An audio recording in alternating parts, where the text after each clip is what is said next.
Hey folks, welcome back to Green Iron TV. Down in the garage here, and we are working on the M38a1.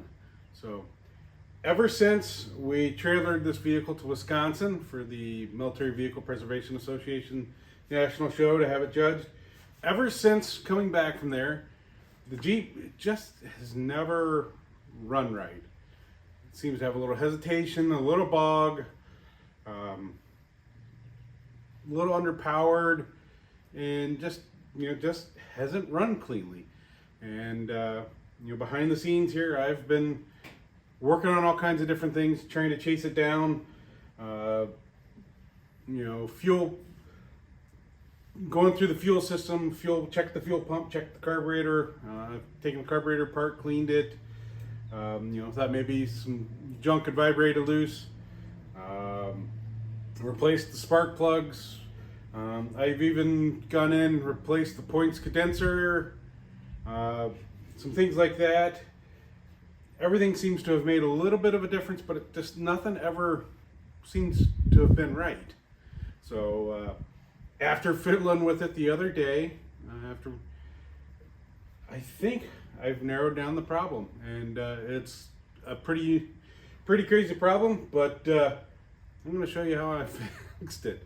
So it's a simple fix, and I'll show you that here on Green Iron TV. So sit back, enjoy, make sure you give us a like, leave a comment, hit that subscribe button. Check out the link in the description down below for the Green Iron TV merchandise store. All kinds of cool things, hats, t-shirts, sweatshirts. There's all kinds of nice things in there, and I do appreciate it when you guys buy stuff out of there.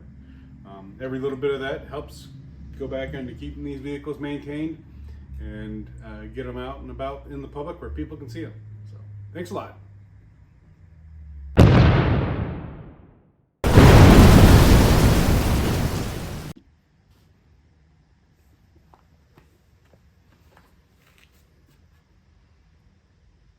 So the other day, I was under the hood of the Jeep here, had it idling, and I had resealed around the carburetor because it kind of acted like I had maybe an air leak or something like that. Just with some of the crazy ways the vehicle was operating, and I was messing around, and I was underneath here doing some stuff, and I bumped the distributor. And guess what? You can move the distributor. The distributor's loose.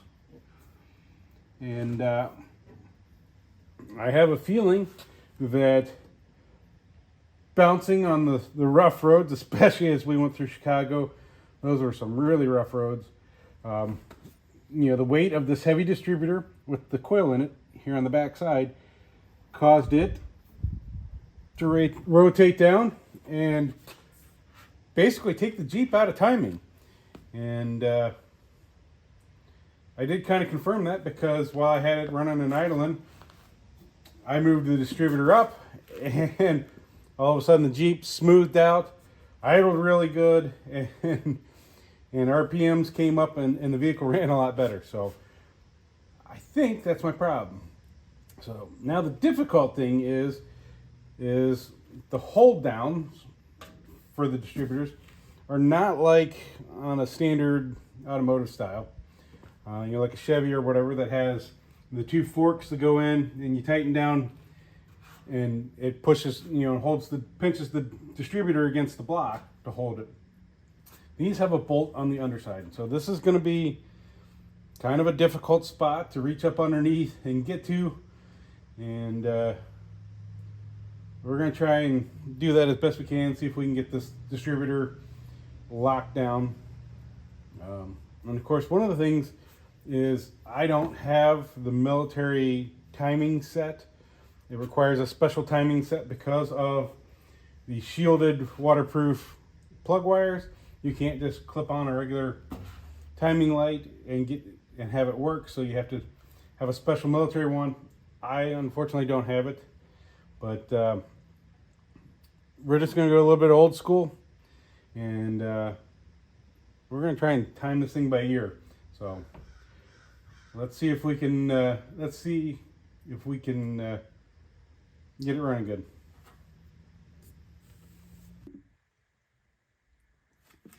All right, although this distributor is out of a 715, it's a 6 plug.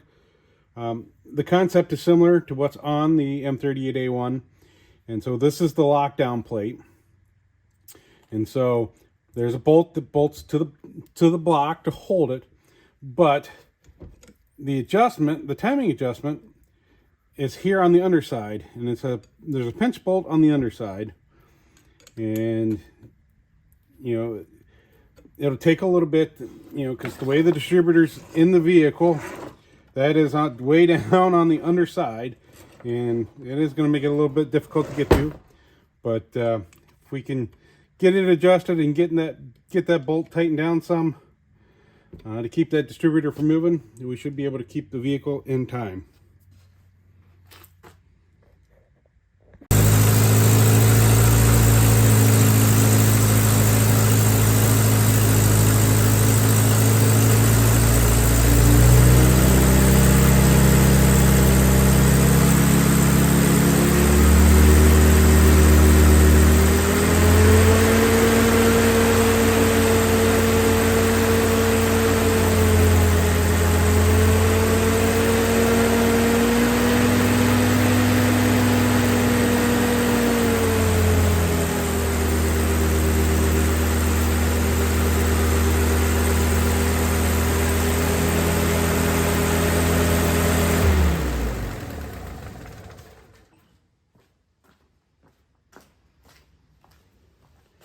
Okay, as you could hear, the vehicle really picked up RPM.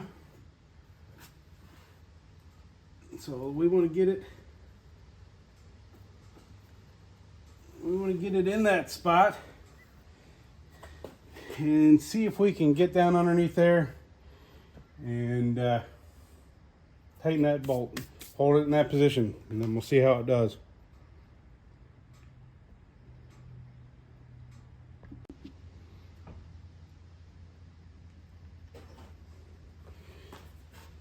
Okay, one of the things I am going to do is I am going to disconnect the batteries, because these are the lugs here on the starter.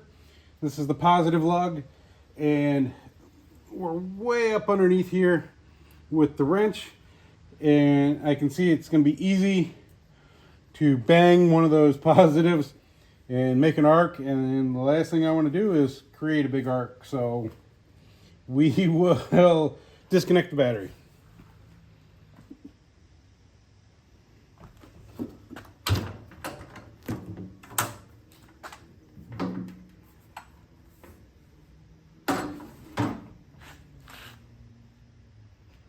All right, so we have our main positive going out, and we're just going to disconnect this battery.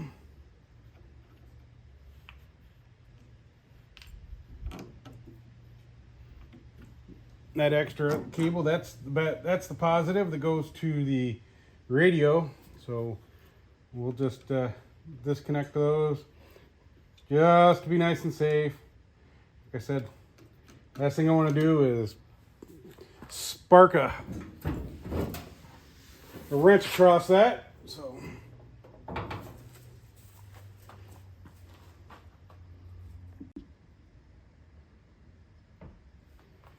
all right, let's see if we can get down and on that.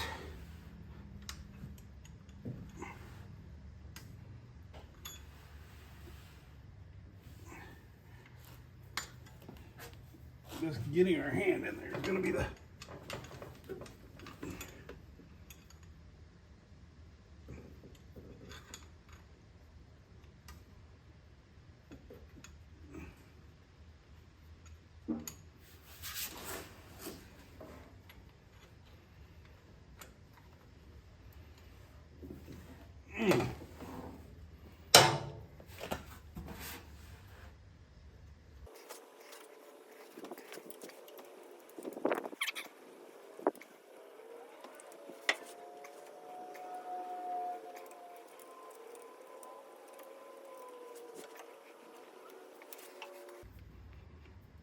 all right.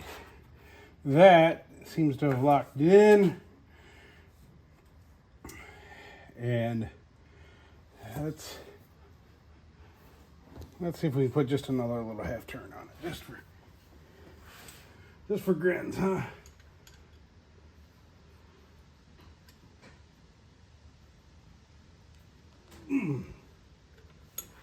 Yep, let's make sure we don't have that distributor slip on us again. Because like I said, that was kind of crazy. One of those things, man, I've chased that thing for months trying to figure out why this Jeep's not been running proper.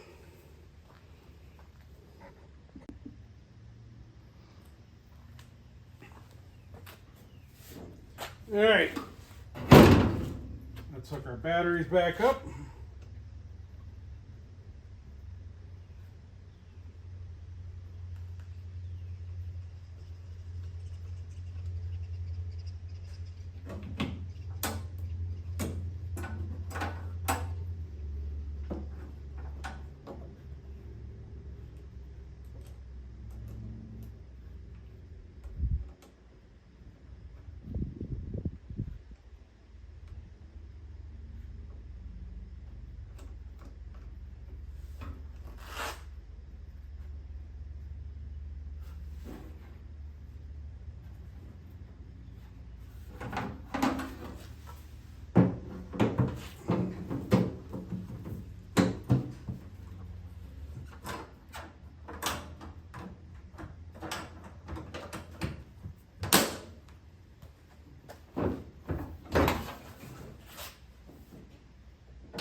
All right, let's start the Jeep, see how it runs.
One of the things, now we have the idle and all that out of adjustment from messing with it before, so get it set again.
Well, folks, that'll wrap it up here on Green Iron TV. The Jeep is running much better. We seem to not have the lag in power. Top speed is back. It's running smooth at the upper speeds and so forth like that. The only problem I am having still a little bit is it wanting to die off at idle. And a lot of that is my fault from messing with all the other stuff. Previously, when it wasn't running right, trying to get it to idle and do things correctly and so forth like that, I have the idle circuit settings way off, and so I'm gonna have to get back into, I'm gonna have to go grab the manual and look at where to reset the idle circuit so that the Jeep is gonna idle proper. Right now, if you don't have the throttle pulled out a little bit and you let off, it basically wants to die. It honestly acts like it's flooding out. It's pushing too much fuel into it on the idle circuit. So we're going to go ahead and read the manual and do some adjustments, and that'll be some little tinkering adjustments that basically will just take a little bit of time to get things back to where it's going to idle proper again. Like I said, completely my fault. I jacked that all up while trying to find the problem that turned out to be the distributor had knocked itself out of time. That was kind of a crazy one, and I can just imagine, the weight of that heavy distributor, especially the way it's cantilever offset with the coil pack on the one side of it, all that weight bouncing on those rough roads, just worked its way down and pulled that thing down. Advanced the timing basically to where we weren't getting any power out of the motor. And now that we have it tuned back up and in a good position, just a little bit of fiddling with it to get the idle circuit running good, and she'll be back running full steam. So, anyways, I want to thank you guys for following along, and it is always an adventure working with Green Iron.